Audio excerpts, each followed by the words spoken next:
72 ദിവസം പ്രതീക്ഷയോടെ ഒരു കണം ബാക്കി വെച്ച് കാത്തിരുന്നു. നമ്മളും നമ്മളെക്കാൾ അർജുൻ്റെ കുടുംബവും. ഒടുവിൽ ഇന്ന് വിട പറയേണ്ടി വന്നു. ആദരാഞ്ജലികൾ അർജുൻ. മമ്മൂട്ടി ഫേസ്ബുക്കിൽ എഴുതിയ വാക്കുകളാണ്. അതോടൊപ്പം തന്നെ മമ്മൂക്ക അർജുൻ്റെ കുടുംബത്തെ കാണണമെന്നും അമ്മയെയും അച്ഛനെയും മക്കളെയും ഒക്കെ ഒന്ന് ആശ്വസിപ്പിക്കണമെന്നും മമ്മൂട്ടിക്ക് വലിയ ആഗ്രഹമുണ്ട്. എന്തു പറഞ്ഞ് ആശ്വസിപ്പിക്കണമെന്നറിയില്ല.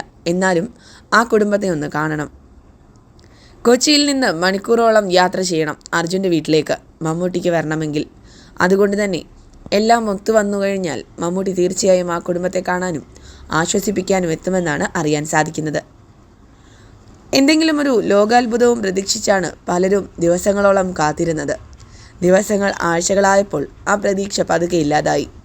പല കാരണങ്ങൾ കൊണ്ടും നീണ്ടു പോയെങ്കിലും വിട്ടുകൊടുത്തില്ല മലയാളികൾ. അപകടത്തിൽപ്പെട്ടത് ആരുമായിക്കോട്ടെ, ഏത് ജോലി ചെയ്യുന്ന ആളുമായിക്കോട്ടെ, മലയാളിക്ക് ഒരു മനുഷ്യൻ്റെ വിലയെ അറിയാം. ആ വില തന്നെയാണ് ഇന്നലെ വരെ അർജുന് വേണ്ടി ഓരോരുത്തരും പ്രാർത്ഥിച്ചതും അതിനുവേണ്ടി ശക്തമായി പ്രവർത്തിച്ചതും.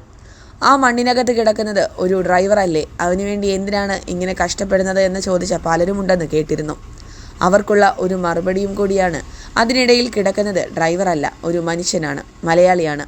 അതിനേക്കാൾ വലിയ ക്വാളിഫിക്കേഷനൊന്നും വേണ്ട ഒരാളെ രക്ഷിക്കാൻ.